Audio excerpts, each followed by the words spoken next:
Bonjour, vous m'entendez bien? Ok. Merci d'être venu ce soir. Donc, en fait, je ne sais pas si le terme de conférence est bien adapté parce que c'est un terme un petit peu descendant. L'idée, pour moi, hein, ce soir, c'est plutôt un petit peu de me présenter et de dire un petit peu de façon coutumière, voilà, comment je viens à vous et pourquoi et en quoi peut-être tout ça peut résonner avec ce qui se passe aujourd'hui ici. Et quand je dis aujourd'hui, voilà, on sait que le aujourd'hui est toujours le fruit d'un long passé. Donc, l'idée pour moi, ça va être un petit peu de pas vraiment vous donner comment dire, ni des réponses, ni des choses, comment dire, gravées dans le marbre, mais plutôt d'ouvrir, voilà, par cette présentation, un dialogue qu'on pourra avoir un petit peu tout à l'heure, en résonance à la situation calédonienne.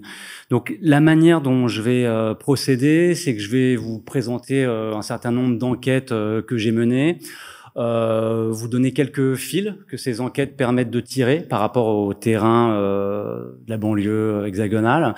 Je leur préciserai pas à chaque fois, mais j'ai choisi des fils qui, à mon avis, font écho à la situation ici, à la fois de manière comparative, dans les différences et dans les similitudes. Et puis, pour l'illustrer un petit peu, pour donner de la chair, des extraits du documentaire qui a été mentionné, Les Défricheurs. Et puis, cette résonance, elle n'est pas seulement, je dirais, thématique. En gros, la question de la jeunesse et des jeunesses soit invisibilisées ou survisibilisées, mais elle est aussi un petit peu réelle et concrète parce que cette arrivée pour moi, c'est un retour. En fait, j'ai déjà effectué un voyage en Nouvelle-Calédonie, Kanaki, il y a à peu près 10 ans, en 2016. C'était avec des élèves justement de Saint-Denis, et donc qui ont un ouvrage qui a donné lieu à un récit littéraire. Et donc je terminerai par ce récit pour vous dire aussi en quoi, pourquoi ce texte et en quoi voilà ça a résonné et qu'est-ce que ça fait aussi de revenir 10 ans après. Et puis tout étant un peu dans tout et tout étant un peu circulaire, les jeunes que vous pourrez entendre un peu dans le documentaire Les Défricheurs, il se trouve en fait que c'est des jeunes qui ont participé à ce voyage ici en Nouvelle-Calédonie, Kanaki. Donc, et si ce film a été aussi possible, c'est-à-dire si avec Mathieu on a pu les filmer dans un temps important de 2 ans, c'est aussi parce que j'avais partagé avec eux voilà cette expérience calédonienne et que le fait d'avoir vécu pendant 2 semaines quelque chose de très très fort dont je vous reparlerai, eh bien c'est ce qui avait aussi rendu possible la présence de la caméra et l'ouverture d'un certain nombre de portes. Donc quelque part, enfin c'est pas quelque part, sans ce qu'on a vécu ici, on n'aurait pas pu faire ce film. Voilà. Donc, alors je vais commencer par parler de la Seine-Saint-Denis, donc présenter un petit peu 2 enquêtes en Seine-Saint-Denis, les protocoles, et l'idée aussi de cette présentation, ce serait aussi de dire en quoi les sciences sociales, la sociologie, l'ethnographie et l'enquête, eh bien, quand une jeunesse ou des jeunesses sont difficilement audibles, eh bien, il y a une plus-value en fait importante de l'enquête et c'est quoi l'enquête? C'est finalement un temps patient, le temps patient de l'écoute et de la contextualisation. Je vais commencer aussi par donner ma position, c'est-à-dire que bon, j'ai été présenté comme sociologue, écrivain, mais le point de départ pour moi, c'est un point de départ très très concret. J'étais enseignant en Seine-Saint-Denis et mon premier poste d'enseignant, c'était en 2005. Alors, si vous avez la mémoire hexagonale, 2005, c'était un moment historique important puisque c'est le fameux moment dit des émeutes de banlieue, donc un moment où tout brûle et un moment très fort pour moi parce que c'est mon premier poste. Vous avez sans doute vu les images, vous avez vécu aussi des choses qui peuvent y ressembler, même si il y a aussi des différences. Et ce qui m'avait frappé à l'époque, c'était la très grande différence finalement entre à la fois les images médiatiques et la couverture médiatique de ces dites émeutes. Je dis dites émeutes parce qu'on peut discuter sur les termes. Est-ce que c'est le terme approprié? Et puis ce que moi je pouvais vivre à la fois dans la salle de classe avec des élèves qui avaient pour certains participé, ce qu'ils pouvaient dire, ce qu'ils ne disaient pas aussi, et puis ce que j'ai progressivement découvert en enquêtant. Et donc, et c'est un petit peu comme ça que ce chemin s'est fait. Donc, j'ai enseigné pendant 6 années en lycée dans différentes banlieues en Seine-Saint-Denis. Donc, si vous connaissez la Seine-Saint-Denis, Aubervilliers, Drancy, Stein, voilà, je changeais chaque année. Et puis, j'ai progressivement voulu passer à l'enquête pour en apprendre plus. Alors, ces enquêtes-là, elles ont notamment donné lieu à 2 livres, donc Des capuches et des hommes et Jeunesse française. Et par rapport à ces idées de résonance, qu'est-ce qu'on peut retenir de ces ouvrages qui peut peut-être donner du sens aujourd'hui? Dans Des capuches et des hommes, moi, ce qui m'avait intéressé, c'était mon premier ouvrage, c'était alors la question de la délinquance juvénile, les racailles, c'était le terme utilisé à l'époque, qui est un peu moins d'ailleurs aujourd'hui. C'est intéressant quand on regarde historiquement, sauvageon, racaille, etc., comment les termes évoluent pour désigner une certaine jeunesse. Mais ce qui m'intéressait, c'était de comprendre en fait les choses dans la durée. C'est-à-dire que si on s'intéresse objectivement à la question de la délinquance juvénile, qui existe dans les quartiers populaires pour les garçons, quand on a des images médiatiques, on va avoir des images de prises à l'instant T, voilà, je sais pas, de voitures brûlées, de deals, de vols, etc. Mais on s'intéresse très peu aux avant et aux après. On oublie que finalement la question de la délinquance juvénile, c'est un processus et qu'il y a une entrée dans la délinquance et surtout une sortie. En fait, c'est extrêmement rare le fait que un jeune qui connaît un moment de délinquance reste très longtemps dans la délinquance. Ça existe. J'ai aussi écrit un livre sur les jeunes qui après 30 ans restent dans la délinquance, mais c'est déjà un profil minoritaire et qui raconte complètement autre chose du rapport notamment à l'inégalité, à la clandestinité, à la violence. Et donc il me semblait que à minima en sociologie, l'idée de s'intéresser au temps long, au temps ou des trajectoires, ça permettait de s'intéresser à l'entrée et à la sortie et comprendre que des moments d'illégalité, de clandestinité, de violence, de rapports spécifiques à la loi, à l'argent, etc. Ce sont à la fois des moments dont on entre et on sort. Donc ça, c'est un premier... alors, je vais pas détailler les résultats, donc je vais être un peu impressionniste, mais l'idée, c'est qu'on ait une conversation après. Mais c'était de vraiment positionner, en fait, des processus plutôt que des états un peu réifiés et qui... finalement ne nous apprennent pas grand-chose.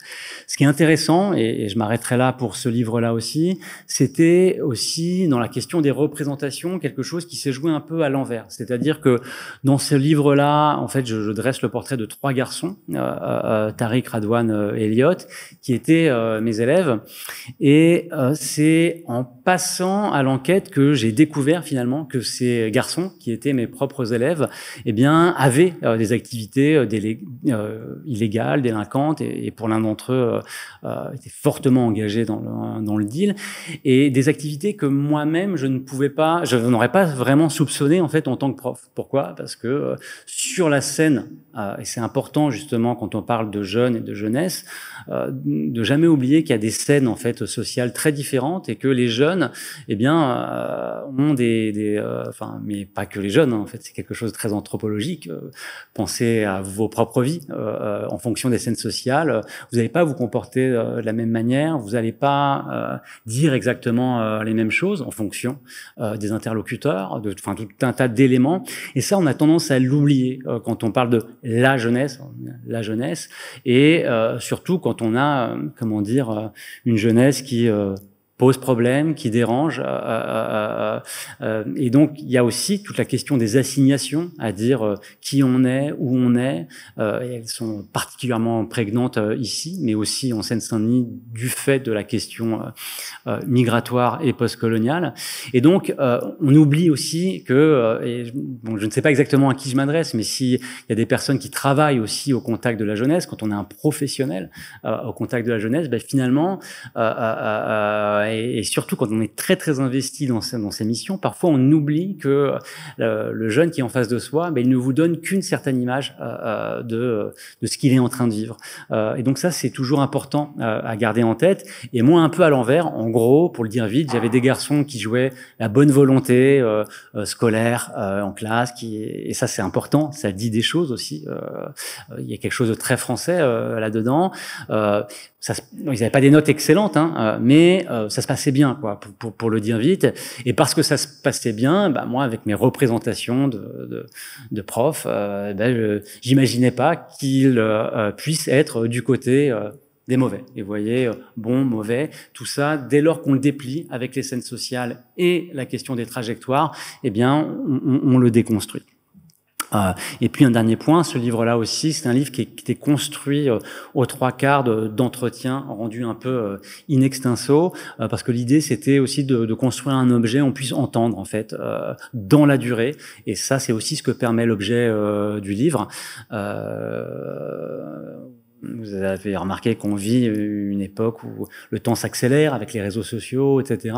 Et c'est vrai que l'objet du livre, dans le rapport à la parole, dans le rapport même à l'oralité, ça peut paraître étrange, permet en fait d'articuler d'autres choses que l'accélération en fait du temps et donc des images dans le contexte actuel et dans un contexte de tension vive. Et puis l'autre livre sur lequel je serai un peu plus bref, Jeunesse française, c'est un livre où j'ai voulu suivre les trajectoires de mes anciens élèves, mais là mes anciens élèves qui avaient entre guillemets réussi scolairement, donc des jeunes dont les parents à 80% n'avaient pas eu le bac, qui ont eu le bac, un bac général, et qui ont poursuivi des études supérieures. Et donc l'idée, ça a été de les suivre dans la diversité de leur trajectoire d'ailleurs, parce que les études supérieures, comme vous le savez, en France, ça veut un petit peu rien dire. On est à un moment où le rapport aux études est massifié, et donc on a des cursus très très différents. Et donc c'était de suivre une cohorte assez importante qui vont aller au bout de ces études et qui vont s'insérer dans l'emploi. Et donc, pour aller au bout de ce parcours, c'est un suivi ethnographique compris entre 5 et 8 ans pour les différents étudiantes et étudiants. Et puis aussi avec l'idée de confronter mes propres représentations d'adultes, puisque je les avais connus comme élève, et il y avait aussi ce côté, est-ce que finalement mes prénotions, mes prédictions de prof vont se vérifier. Alors, ce qui était intéressant, me semble-t-il, dans ce genre de dispositif, c'était de montrer deux choses, et je pense que c'est deux choses qui peuvent résonner aussi ici, de manière différente, parce que les trajets sont différents, mais il y a des similarités. La première chose, et ça c'est important, c'était de rendre visible finalement ce que la République française se targue toujours. Enfin, quand on dit la République, c'est quoi? En gros, c'est la méritocratie, je mets des guillemets. Enfin, en tant que sociologue, c'est un terme qu'il faut questionner, qu'il faut pas du tout prendre pour argent comptant. Mais en gros, c'est cette idée que finalement, tout jeune peut échapper à son origine sociale en passant par l'école, et par une école plutôt pensée comme un sanctuaire.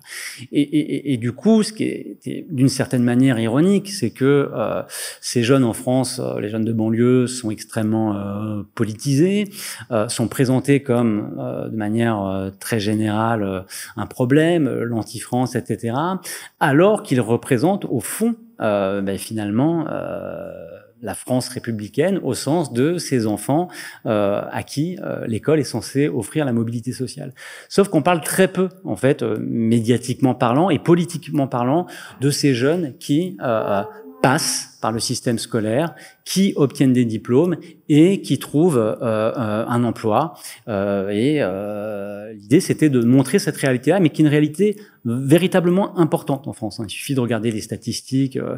J'ai pas le temps de développer. On a un système qui est très asymétrique si on regarde les questions scolaires. Mais ces jeunes, en gros, de milieux populaires, qui réussissent à trouver un diplôme et qui trouvent un emploi stable, eh bien, ils existent, ils sont nombreux, et l'idée, c'était de les rendre visibles. Donc, c'était une manière de dire d'un côté, eh bien, il y a quelque chose quand même qui fonctionne, et puis de l'autre côté, évidemment, on est dans un système qui est très reproductif. C'est une enquête aussi qui permet de montrer comment, en fait, ces deux éléments fonctionnent. C'est-à-dire, en gros, il y a des trajectoires de réussite scolaire et sociale, en tout cas tel qu'on imagine le terme réussite. C'est aussi un ouvrage qui questionne le terme de la réussite. Et ça existe, et il faut le montrer.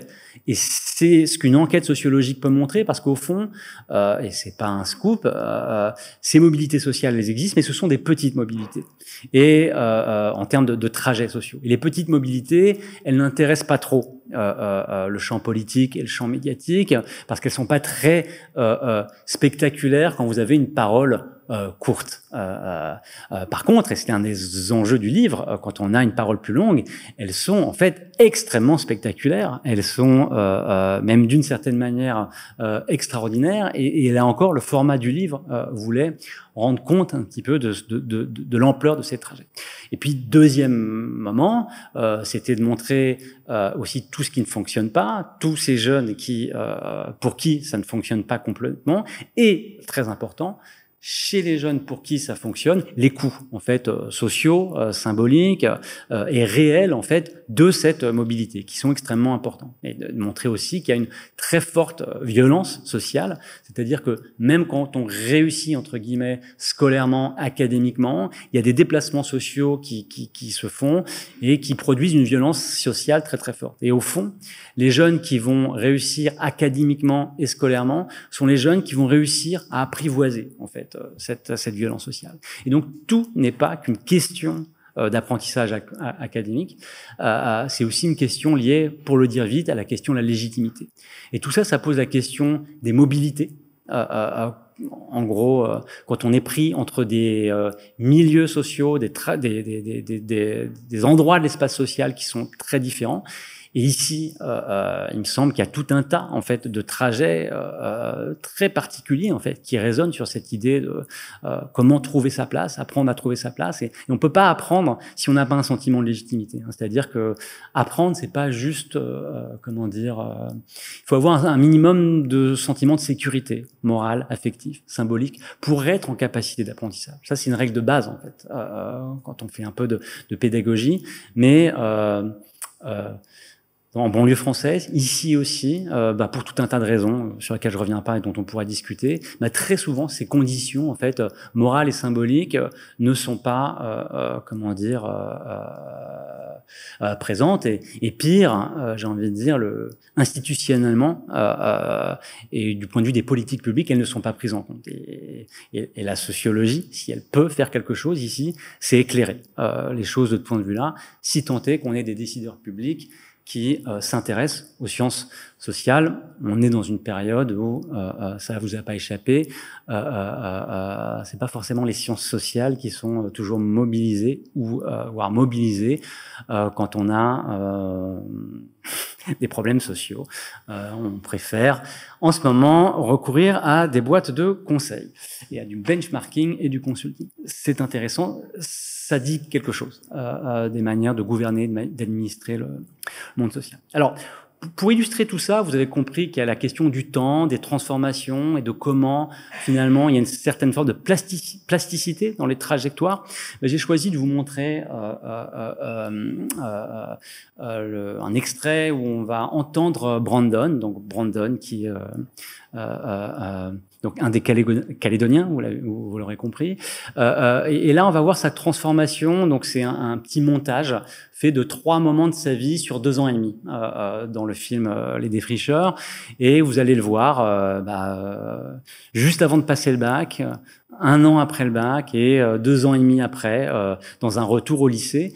Et par rapport à ce que je viens de dire, ça permet, si on regarde son corps, si on entend ce qu'il dit, ou sa manière de parler en fonction du temps et du moment, ça dit, me semble-t-il, ces choses-là. Et donc, je mets l'extrait. J'ai envie d'aller à l'internat en fait. Parce que pour travailler, je pense que ce serait mieux à l'internat. Donc sur Paris, il y a l'internat de la réussite où je pourrais aller là-bas. Franchement, moi, la bibliothèque, j'aime pas. Je préfère travailler même dans le bruit que travailler à la bibliothèque. J'arrive pas à travailler là-bas. Je sais pas, quand c'est trop calme et tout, je sais pas, j'aime pas. Attends, arrête. Arrête, toutes les autres épreuves, c'est les mêmes. Genre, non, genre l'éco HEC, c'est le même que l'éco des autres écoles. C'est les maths. Après, ça part en maths HEC, maths ESSEC, là, ça change tout, gros. Entre maths EDEC et maths HEC, il y a un fossé, gros. Vraiment? Bah, ça dépend, genre, l'algèbre, vous faites de l'algèbre? Ouais. Algèbre, c'est de la merde, genre, pour moi. Après, Grenoble, c'est que les écoles qui prennent, genre, 2 épreuves de maths. Ah ouais. Grenoble, lui, ils prennent que EDEC. Au-dessus de Grenoble, c'est EDEC, ils prennent EDEC et SEC 2. Et Lyon aussi. Lyon, ils prennent Lyon et SEC 2. Ah ouais.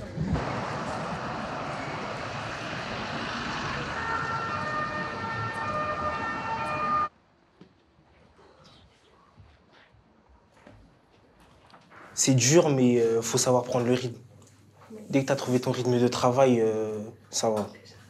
Mais est-ce que toi, personnellement, tu as le temps de faire des activités à côté? Franchement, c'est chaud. À la limite, en première année, tu peux essayer de faire des trucs à côté, mais après, je pense que ça dépend de toi. Mais moi, franchement, genre, en vrai, j'ai pas de vie, là, pour de vrai. Et qu'est-ce que tu aurais besoin plus tard? J'ai envie de travailler dans la finance verte. Quoi? La finance verte. C'est-à-dire, j'ai envie de travailler dans un fonds d'investissement, mais qui prête de l'argent aux entreprises qui répondent au développement durable. Parce que c'est un secteur qui me tient à cœur. Et ça rapporte? Ça rapporte. Je fais pas trop ça pour l'argent, en vrai, mais je pense que ça rapporte. Est-ce que tu aurais un conseil pour... comment dire ça? Surtout pour les élèves qui sont en ES et qui sont un peu perdus et qui sont pas trouvé encore leur méthode de travail. Au terminal, je sais pas, essayer d'aller à la bibliothèque.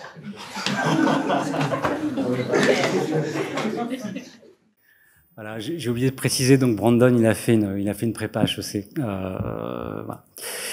Alors, je passe à une autre série d'enquêtes. Je vais remettre le... Voilà, ce sera plus confortable pour vous. Donc, une autre série d'enquêtes, elle a mené à Grigny. Donc, Grigny, je ne sais pas si vous en avez entendu parler ici, mais Grigny, c'est dans l'Essonne. Donc là, on quitte le 9-3 pour le 9-1. Alors, Grigny, elle est classée. Alors, par l'INSEE comme la ville la plus pauvre de France. Donc il y a 2 grandes cités à Grigny, la Grande Borne, dont vous avez peut-être entendu parler, et Grigny 2. Et donc c'est voilà deux grandes cités d'habitat paupérisés, très grande et massive. Grigny 2, c'est plus de 15 000 habitants. Et donc à Grigny, j'ai mené seul et avec mon collègue et ami Jérôme Truc, une longue enquête qui a duré 10 ans. Et donc, en rapport à ceux que l'on pourrait dont on pourrait discuter tout à l'heure, donc un premier ouvrage qui s'appelle Loyauté radicale. Alors là, l'idée, c'était vraiment d'interroger, de questionner chez les garçons le rapport à la fois à la violence physique, à l'imaginaire politique et à la spiritualité d'une certaine manière, et à ce qu'on a appelé la radicalisation. Alors je mets des guillemets, c'est pas un terme j'utilise, c'est un terme que l'ouvrage déconstruit. Je vais pas détailler, mais l'idée c'était de s'intéresser justement à ces garçons qui à l'inverse de ce que je disais tout à l'heure, restent longtemps dans la délinquance et donc ont une sociabilité finalement qui est extrêmement entourée par des phénomènes de violence sous des formes multiples et leur rapport à l'islam et donc à la religiosité et puis de savoir en gros ce rapport à la religiosité, est-ce qu'il accélère le rapport à la violence, il le politise, comme on l'a souvent entendu, ou est-ce qu'au contraire, il produit autre chose? Et pourquoi Grigny? Eh bien parce que en fait Grigny c'est pas la seule raison, mais en tout cas pour ce livre-là c'était important. C'est la ville dont était originaire Amédi Coulibaly. Donc si vous vous souvenez, Amédi Coulibaly c'est un des auteurs des attentats de janvier 2015. Et puis en fait je vais accélérer, on pourra discuter sur dans quelles conditions j'arrive à Grigny, etc. Mais en gros, l'idée, c'était de passer du temps avec des personnes qui l'ont très bien connu et de retracer en fait sa trajectoire, mais sur un temps long. Pas seulement s'intéresser à la séquence dite de radicalisation, mais à une séquence beaucoup plus longue et évidemment, en étant au plus près des personnes qui l'ont côtoyé à différents moments. C'est aussi un moment où un de mes anciens élèves, Radouane, et donc qui est rentré dans l'enquête, a voulu partir en Syrie pour se battre et combattre, etc. Donc l'idée, ça a été aussi de questionner ce que signifie cette politisation violente et le lien en fait à ce que peut signifier donc ce que j'appelle dans le livre un imaginaire politique flottant et quel type de pratique religieuse et pourquoi, mais aussi de regarder ce dont on a beaucoup moins et dont on parle beaucoup moins dans les médias et qui pourtant est majoritaire quand on regarde cette population de garçons, en quoi finalement l'entrée dans la religion, c'est quelque chose qui permet justement alors en sociologie on parle de désistance. La désistance, c'est quand vous quittez en fait les phénomènes de délinquance, en quoi en fait l'entrée dans la religion avec tout un tas d'autres phénomènes est un phénomène en fait accélérateur de la sortie de délinquance. En gros, pour le dire vite, l'entrée dans la religion est un allié de la République, si on parlait en termes politiques de ce point de vue-là. Et ça, c'est la norme en fait. Et donc l'idée, c'était de comprendre, et je ne vais pas développer ces phénomènes. Et donc tout un questionnement sur le rapport à la violence, à la spiritualité et à l'imaginaire politique. Alors flottant, et dans le cadre de l'Hexagone et de la manière dont Daesh finalement a mobilisé un certain type de discours, il y a vraiment cette idée d'un imaginaire politique flottant. Ici, c'est tout à fait différent parce qu'on a une autre histoire, un autre rapport aux politiques et à la politisation, et la comparaison est extrêmement intéressante, mais on pourra en parler. Et puis cette enquête, elle a eu lieu dans le cadre d'une enquête beaucoup plus large qui s'appelle Grand Ensemble, que j'ai menée avec Jérôme Truc et donc qui a été publiée cette année. Donc la focale de l'enquête, c'est 2015-2025, et donc c'est un livre, alors très souvent dans les ouvrages de sociologie, c'est le sous-titre qui est plus intéressant que le titre. Enfin, je sais pas s'il est plus intéressant. En tout cas, il donne un peu plus le menu. Et pour vous dire de quoi parle le livre et en quoi ça peut résonner ici, eh bien le sous-titre c'est violence, solidarité et ressentiment dans les quartiers populaires. Et l'idée c'est de questionner sociologiquement, et il faut 10 ans en fait pour essayer de regarder ces choses-là. comment les mécanismes de solidarité se déploient dans, et je pense qu'il y a des choses qui sont tout à fait similaires, hein. Ce qu'il faut bien, ce qu'on montre dans le livre, c'est que dans le rapport au temps long, au temps court, hein, la réalité des personnes qui vivent dans les quartiers populaires, c'est de vivre dans ce qu'on appelle dans le livre un état d'urgence permanent. Alors, le livre, il est construit sur la séquence 2015-2025, parce qu'en 2015, à Grigny, c'est vraiment la séquence l'après Koulibaly, et donc une forte politisation de la ville, l'état d'urgence qui est décrété pour le coup, et donc une crise politique majeure à l'échelle du pays, mais très particulière à l'échelle de la ville, avec un rapport de culpabilité très très fort des habitants dans le ressenti, leur émotion, et donc bon, je développe pas, vous pouvez l'imaginer, et tout ça est documenté dans le livre, mais ça fait forcément et donc qu'est-ce qu'on peut dire, qu'est-ce qu'on peut pas dire, c'est quoi par exemple d'avoir connu quelqu'un qui a commis un acte violent, terroriste, avec lequel on n'est pas d'accord, mais en même temps, on a du chagrin, on a du deuil parce qu'on a commis cette personne, et cette personne ne se résumait pas non plus que à cet acte-là. Donc ça pose ce genre de questions, ça pose aussi les questions de l'amalgame, pour vous donner un exemple aussi de la violence qu'a été ce moment-là à l'échelle de Grigny. Par exemple, toutes les personnes qui s'appelaient Koulibaly, et Koulibaly, l'ethnie majoritaire à Grigny, désormais, c'est les Maliens. Donc Koulibaly, c'est extrêmement répandu. Et donc toutes les personnes qui s'appelaient Koulibaly, se faisaient appeler par les journalistes et ont dû débrancher, en fait, il y avait encore les pages blanches à l'époque, et ont dû débrancher, en fait, leur téléphone. Ça vous donne des choses qui, pour les journalistes, paraissent absolument pas violentes et professionnelles, et qui, à l'échelle de la ville, les gens vous en parlent encore avec un tremblement dans la voix. Et donc, l'idée, c'était de questionner un petit peu tout ça. Et puis, le livre, il interroge aussi en quoi... et je vais pas développer, parce que je voudrais pas parler trop longtemps, mais en quoi aussi les solidarités, dans le contexte des quartiers populaires, produisent... Alors, elles sont nécessaires, elles sont fortes. Alors, ce qui est intéressant aussi, c'est qu'elles se produisent entre des personnes qui ne se connaissent pas tant que ça. Alors, ça, c'est très particulier. Ça n'existe. Il n'y a que cet espace social des quartiers populaires qui produit ça. C'est-à-dire que quand je dis qu'elles ne se connaissent pas tant que ça, il y a une vision de l'extérieur des quartiers populaires. Alors, dans l'Hexagone, c'est le communautarisme, etc. Comme si tout le monde se voyait tout le temps, partageait les mêmes valeurs. Alors qu'en fait, il y a une question qui est juste matérielle, c'est le rapport à l'emploi, hein. Les gens travaillent loin, font les 3-8,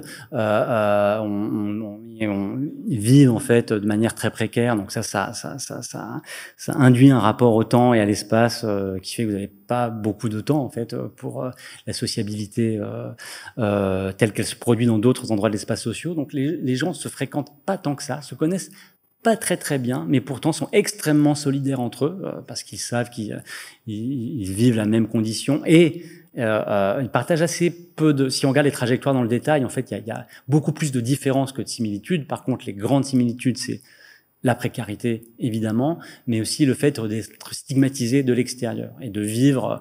On reprend dans le bouquin le concept de Webb Dubois, le sociologue états-unien, une conscience dédoublée, hein, savoir qu'on est un spectacle vis-à-vis de l'extérieur, que son existence, elle est politisée, quoi qu'il arrive. Et ça, on le montre aussi dès l'enfance, hein. Dans le bouquin, on a travaillé sur des dessins d'enfants, et donc là, je parle de l'école primaire, et vous avez donc une carte de géographie subjective qui était donc les enfants dessinent le quartier et la ville telle qu'ils la voient, et quand on leur demande de dessiner la ville, ils dessinent une énorme télé. C'est pas dans la consigne, hein, avec une flèche qui va sur le quartier, et où ils demandent en fait aux journalistes d'arrêter de parler d'eux de cette manière-là. Donc c'est la représentation spectaculaire et spectaculariste en fait de l'extérieur, elle est déjà intégrée quand vous avez là on parle de 9 ans, 10 ans, 11 ans. Ça construit un rapport à l'altérité, aux adultes et aux institutions de manière tout à fait particulière. Évidemment que dans ce livre-là aussi, il est beaucoup question je le dis parce qu'on pourra peut-être en parler, mais de rapport aux institutions, de rapport à la police. Hein. Il y a toute une analyse en fait des rapports garçons à police qui sont extrêmement tendus, extrêmement violentes à Grigny, et avec des scènes qui ressemblent à des scènes de siège et qui sont régulières. Hein. C'est-à-dire c'est extrêmement pareil. Hein, les enfants à Grigny 2, quand ils dessinent leur quartier, ils dessinent les hélicoptères. Parce que les hélicoptères passent relativement régulièrement avec la nuit, avec des lumières, viennent transpercer de par les lumières tous les appartements pour surveiller les toits. Parce que c'est un quartier où il y a des tours très très hautes et où les jeunes lancent tout un tas d'objets sur la police quand elle arrive, etc. Bon, je ne détaille pas, mais on pourra en parler. Mais si ces choses-là vous intéressent, c'est des choses qu'on a beaucoup creusé. Et puis, ce qui est intéressant dans la focale du temps long, je le dis juste comme ça, mais c'est aussi intéressant dans le rapport au quartier populaire. Dans l'Hexagone, ce qui est très très clair, c'est qu'en fait, on a des quartiers qui sont hyper mobiles, hein, c'est-à-dire que en fait les quartiers populaires, contrairement à cette idée du statu quo et du communautarisme, c'est des idées où on a en fait une vitalité démographique très très forte. En fait, ce sont des endroits de passage. Ce sont pas des endroits où on reste majoritairement, c'est-à-dire qu'il y a 3 types de population: les gens qui arrivent, les gens qui partent, et puis ceux qui restent. Mais par exemple, sur une ville comme Grigny, la ville la plus pauvre de France, hein, à l'échelle de 10 ans, eh bien, il y a plus de 50% de la population qui est partie et qui a été renouvelée. Et c'est pour ça que les quartiers populaires, en fait, sont en transformation constante. Mais c'est aussi pour ça que les quartiers populaires connaissent de plus en plus de violence. Hein. En gros, l'idéologie xénophobe et raciste et qui tend à s'imposer, c'est de dire, en gros, il y a de plus en plus de violence, objectivement, dans les quartiers populaires. En gros, c'est la culture des gens qui sont dans ces quartiers, c'est leurs affects, c'est leur rapport au monde, etc. Alors, c'est vrai, dans les quartiers populaires, si on regarde tout un tas d'indicateurs, la violence sociale, elle augmente, la violence économique, elle augmente, les violences physiques, en fait, sont plus fortes, mais pas parce que c'est culturel, pas parce que, en fait, eh bien, en gros, les populations qui se stabilisent, elles partent. Elles sont remplacées par des populations beaucoup plus précaires, beaucoup plus précarisées, et qui arrivent beaucoup plus violentées. Et donc, et dans un contexte d'inégalité économique qui s'accroît, et donc de rivalité aussi en termes de rapport au marché de l'emploi, etc. Et donc,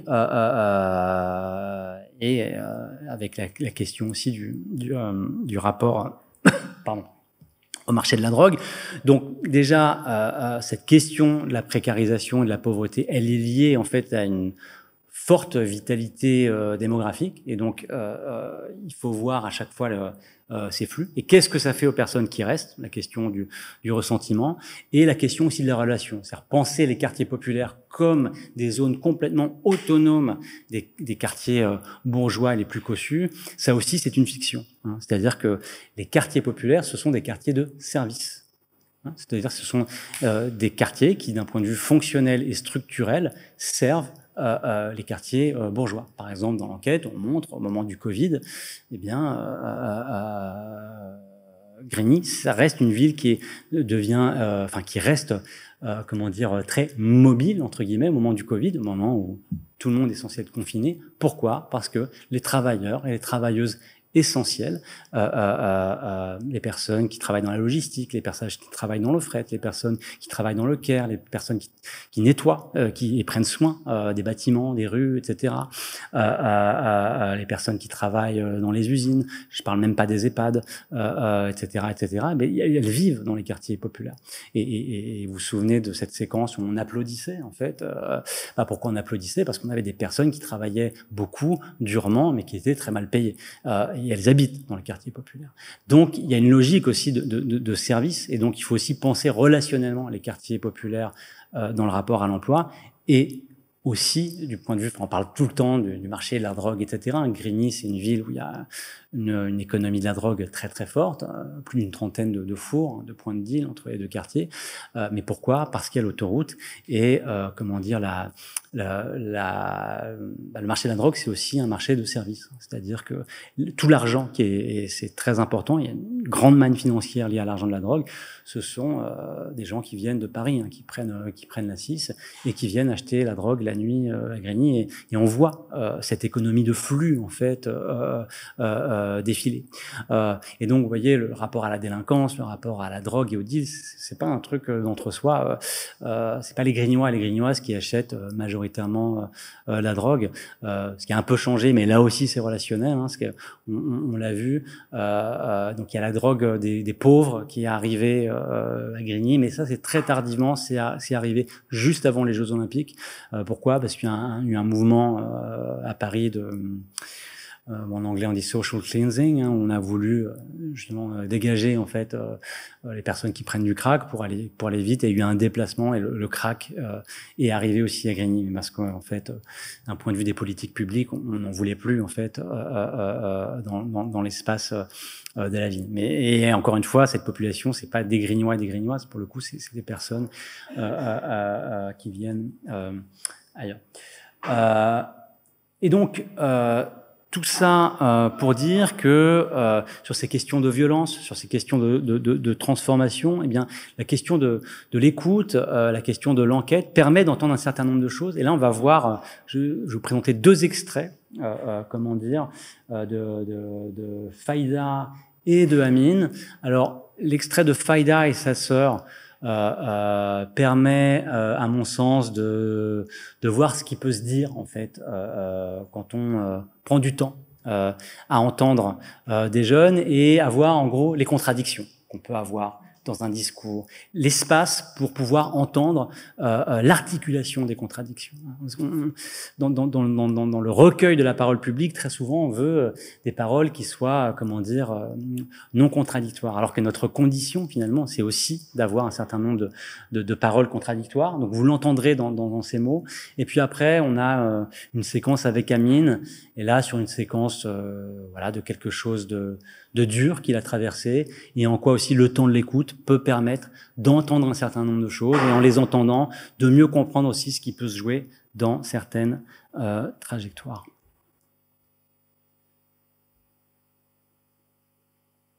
Alors, on va commencer par Faïda et sa sœur Maï Sarah.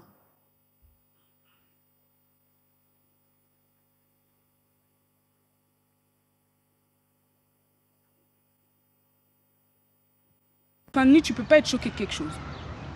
Genre, jamais tu vas entendre un truc, tu vas dire « Oh, je suis choqué, oh... » Non.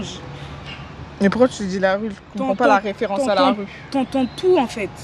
T'entends tout, Genre, en fait, les choses que peut-être qu'ailleurs, ça serait un truc de ouf, on va dire. Ben, j'ai l'impression qu'à Saint-Denis, en fait, c'est normal. Mon pote, il va en prison, c'est normal. Mon petit frère, il va en garde à vue, c'est normal. Il y a un mec, il a tiré sur un autre mec, c'est normal.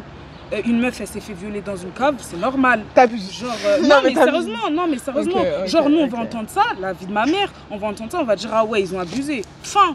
Toute la journée, on va pas y repenser. Ça va être. En fait, c'est rien, en fait. Pour nous, ça va se noyer dans le flot d'informations. Ouais, vraiment. C'est pas des clichés, c'est une réalité. C'est une réalité. Non, je vous parle, vraiment, c'est une réalité. Après Saint-Denis, moi, je la kiffe, c'est ma ville. Et je suis habituée à Saint-Denis. Après, moi, si je veux parler comme une grande personne, on va dire, j'aimerais pas que mes enfants, ils vivent à Saint-Denis. Ça, c'est sûr, ça. C'est sûr. Chambé. Chambé, comme tu dis. Ok. Bonjour. On est des super-hommes, on va dans la cité des gens et en plus on va frapper. Mais toi, je me dis pas, on va faire la même Voilà. Ils descendent dans une cité faire une descente. C'est normal, genre. Oh, tu vois pas, ils ont 13 ans. Et alors? Ben encore pire en fait, ils ont 13 ans. Mais tu crois qu'ils vont faire quoi? Ben justement, ils vont rien faire parce qu'il y aura des grands qui vont les stopper, mais l'intention elle y est. Bon, je vais passer sur la Nouvelle-Calédonie et le voyage sur la Nouvelle-Calédonie. Et je pense que quand j'aurai fini, on aura, j'espère, retrouvé Amine. Voilà. Il me reste combien de temps? J'ai l'impression de déborder. Voilà. Bon, je vous parle 5-10 minutes de ce voyage en Nouvelle-Calédonie, puis après on retrouve Amine et après on pourra échanger. Alors, donc c'était en 2016. j'ai été invité par un professeur assez extraordinaire, prof d'histoire géo à Saint-Denis, qui chaque année fait des voyages politiques, géopolitiques, très loin avec ses classes. Et puis en 2016, l'idée c'était d'aller en Nouvelle-Calédonie Kanaki et de passer 2 semaines pour réfléchir à cette question du destin commun. C'était en 2016. Et donc, pour juste vous ayez une idée du voyage, on a passé quelques jours à Nouméa, on a passé quelques jours à Bourail, mais le gros du voyage, c'était quand même de rester en tribu. Et donc, on a été accueillis une petite semaine du côté de Yengen, dans la tribu de Tendo, et puis une autre petite semaine à Ouvéa.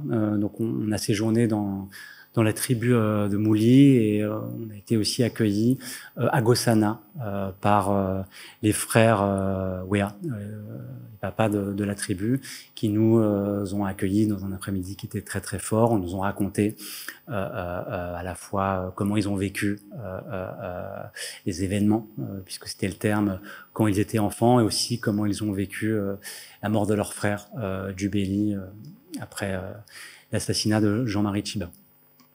Et donc on a eu cette expérience en Nouvelle-Calédonie, et j'avais été invité en tant que sociologue pour documenter un petit peu ce voyage, et l'idée était de faire un livre. Et puis j'avais du mal à écrire ce livre, en tout cas tel que je le fais d'habitude, c'est-à-dire rendre compte de l'enquête ethnographique. Non pas que ça a été un voyage très très fort, vraiment très très fort, 2 semaines intenses, à la fois ce qu'on a découvert en venant ici, mais aussi vivre au contact de ces jeunes dans la jungle, etc. Comment dire, j'arrivais pas à écrire de manière ethnographique comme je le fais d'habitude.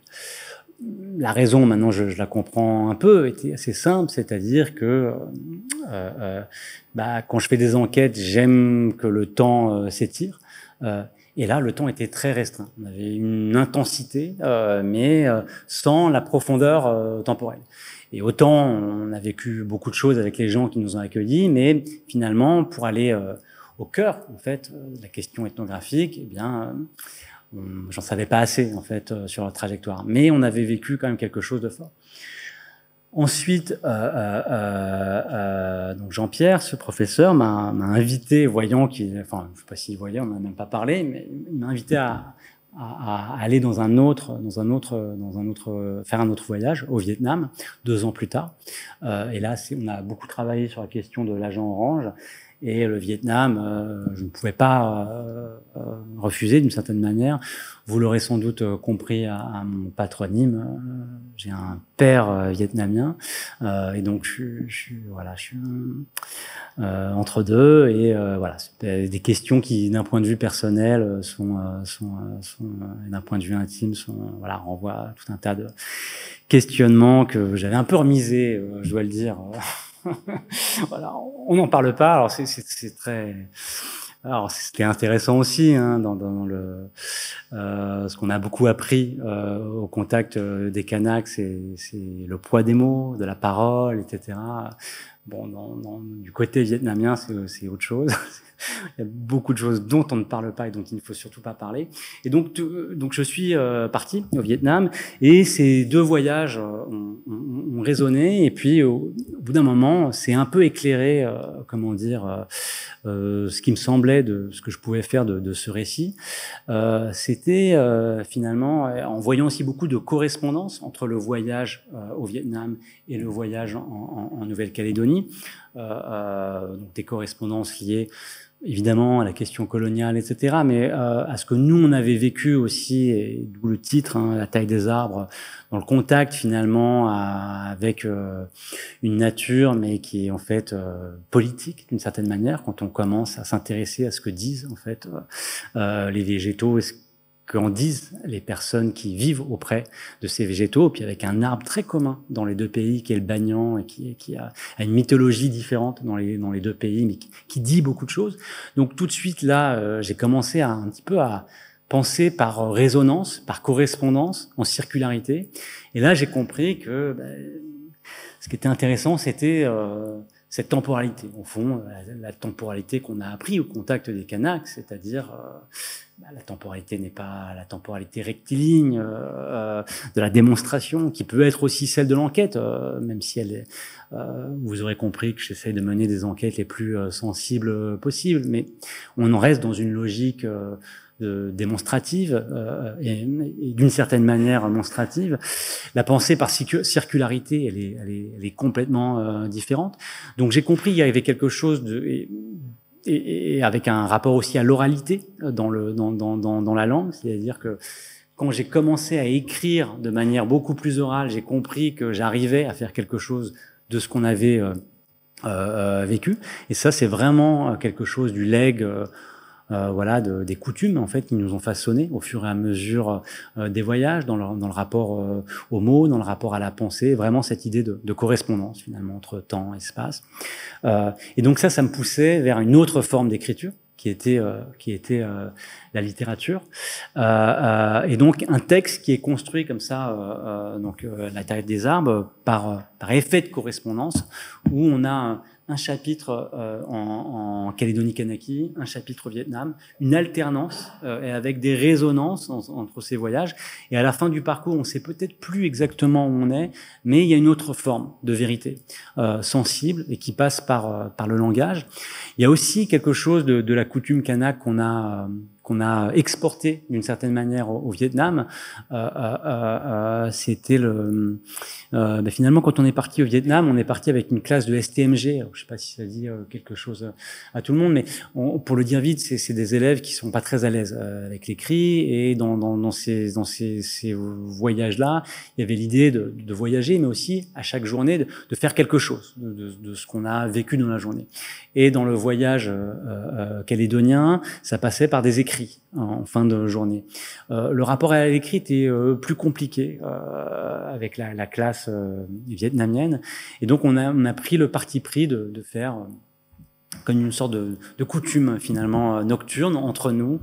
Donc on se réunissait en cercle et on parlait, on se présentait, on disait ce qu'on avait ressenti et pourquoi on prenait la parole. Et on n'aurait pas eu cette idée-là si on n'avait pas voyagé et vécu un petit peu en tribu. Et puis autre élément, mais tout ça c'est un peu rétrospectif, qui a été importé finalement de ce voyage-là, c'était la question de l'usage dans la langue. C'est vraiment un livre sur la langue, c'est-à-dire que quand on fait la littérature, l'idée c'est de trouver des vérités de sensation, c'est de trouver en fait une langue. Et ça, c'était quelque chose qui, je l'avais pas compris tout de suite, mais qui était extrêmement prégnant dans l'expérience qu'on a eue en tribu notamment, mais pas que en tribu, c'est-à-dire quels mots on choisit, quels mots on peut utiliser pour dire la situation, pour dire où on est. Et la situation calédonienne, elle pose cette question-là, et même dans la question de l'usage des pronoms, même on pourrait dire des prénoms et des pronoms, c'est-à-dire est-ce qu'il est possible de dire nous, vous, je, tu, comment et avec qui, à quel endroit. Et ça, il y a une complexité en fait dans la situation ici, et de manière littéraire. Dans ce livre-là, en fait, il y a que du jeu. C'est un livre un petit peu poétique d'une certaine manière, où le pronom je, JE, est utilisé de manière permanente, mais la question, en fait, d'une certaine manière, au fur et à mesure de la lecture, c'est de savoir en fait qui se cache derrière le jeu. Et donc, du coup, vous voyez qu'on entre en fait dans un autre espace qui est l'espace de la littérature, mais c'est un récit littéraire, c'est-à-dire c'est un récit aussi qui était documenté avec un certain nombre de choses. Donc, je vais terminer. Je ne sais pas si on retrouve Amine. Je crois que l'ordinateur n'a pas aimé le manque de batterie et ouais, il va revenir. Mais on va essayer de le retrouver. Mais j'avais prévu de vous lire un passage de ce livre-là, si ça va au niveau du timing. Alors là, on va avoir un choix de riche. Vidéo ou texte. Si ça vous dérange pas, j'ai l'impression que c'est peut-être mieux de faire la vidéo et de terminer sur la lecture du texte. Comme ça, on termine sur voilà, l'endroit où on est. Si ça vous va, je propose qu'on fasse de cette manière-là. Oui, normalement. Il est déjà midi. Tout ça. Ouais, faut conduire. Il est quelle heure, là? 52. 52? Ouais. Ok. Il n'y a pas longtemps, il y a eu un drame en bas de la cité. Il y a leur copain qui a été... il a reçu une balle dans la tête, juste en bas dans le hall, en bas de la cité, à 00h15 du matin. Et nous, on a entendu le bruit, ils sont descendus. Amine lui a fait le massage cardiaque. Il a été choqué. Bilal, c'est pareil. Jusqu'à présent, il est vraiment choqué. C'était leur meilleur, c'était comme un frère pour eux. Il était tout le temps à la maison et tout. Et c'est vrai que ça a été traumatisant. Après, ils ont été au commissariat avec la police, donc ils les ont emmenés pour auditionner. Donc, c'est vrai que ça a été très dur pour eux. Il y a eu 3 jours d'affilée d'auditionnement et tout. Ça a été très dur.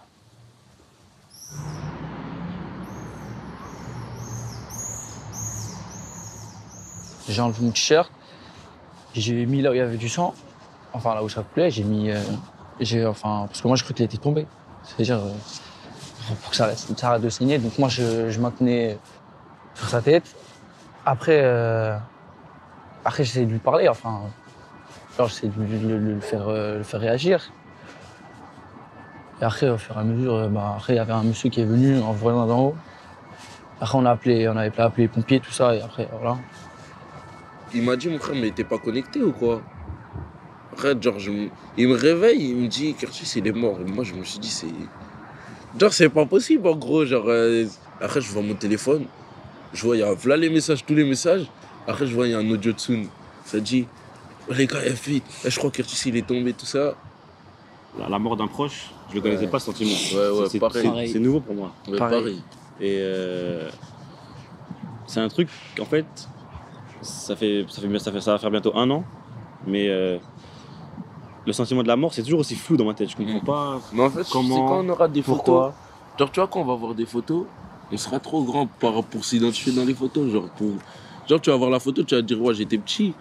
Et genre, t'auras 25 ans, mais t'auras l'image de Curtis quand il aura encore 19 ans. Ouais. Genre là, t'as l'image quand il a 19 ans, mais c'est pareil que toi. Genre, s'il était là, il a la même tête. Je pense vraiment, genre, c'est à ce moment-là, on va se dire, wesh, mais il grandit pas, lui. En mode. Ouais, c'est bizarre.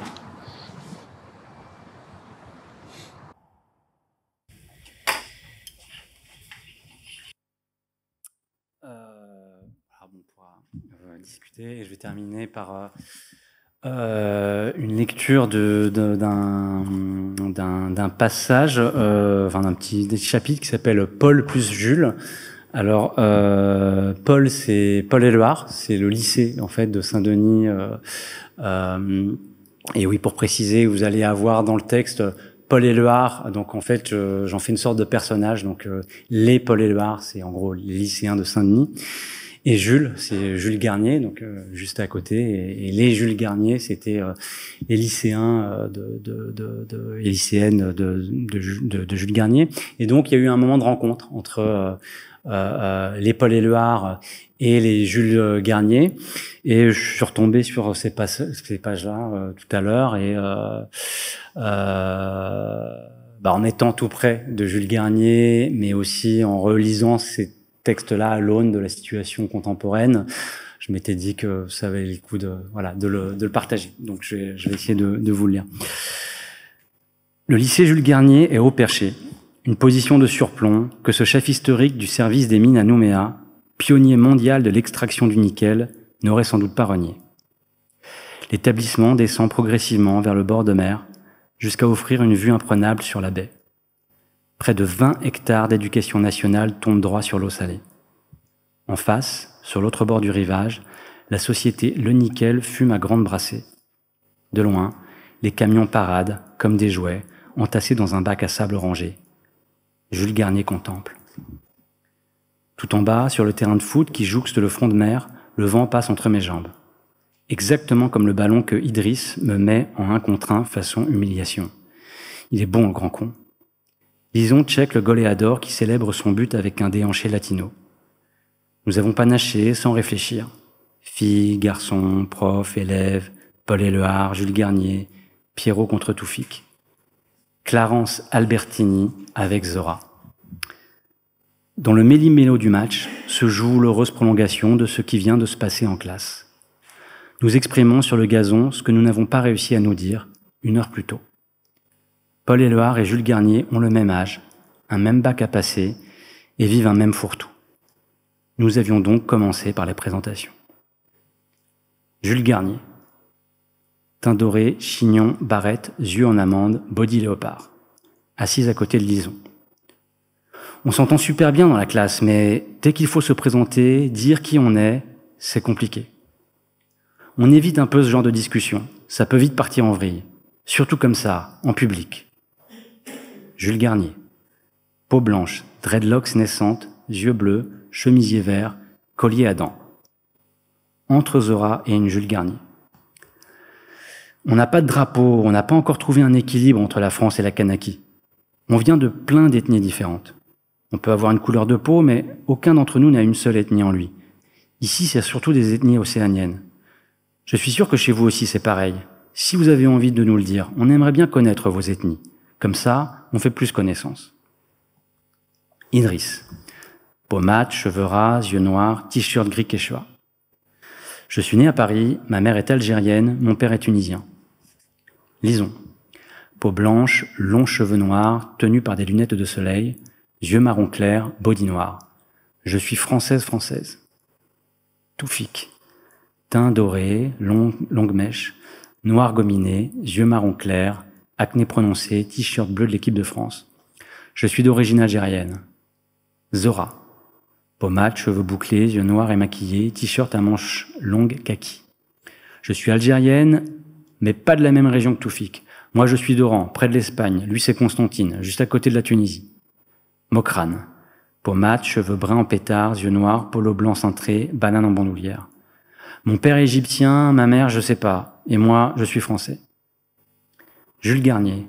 Peau noire, cheveux crépus avec 2 longues tresses, yeux noirs, t-shirt rouge Nike, voix basse. Debout entre 2 Jules Garnier. Il faut que je me lève. Vous avez fait votre tour, là, comme ça. Si on devait faire pareil, on serait dans l'embarras. Moi, je devrais dire quoi?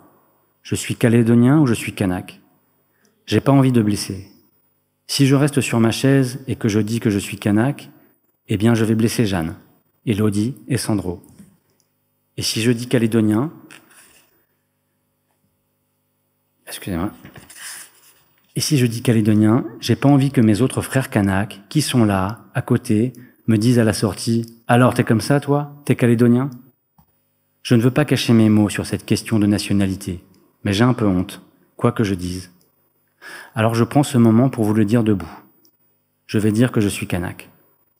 C'est pas que je rejette la France, je ne vous rejette pas. C'est pas que j'aime pas les caldoches, je l'aime mon pays. Mais je le dis comme ça, je suis kanak. Je me sens kanak au fond de moi.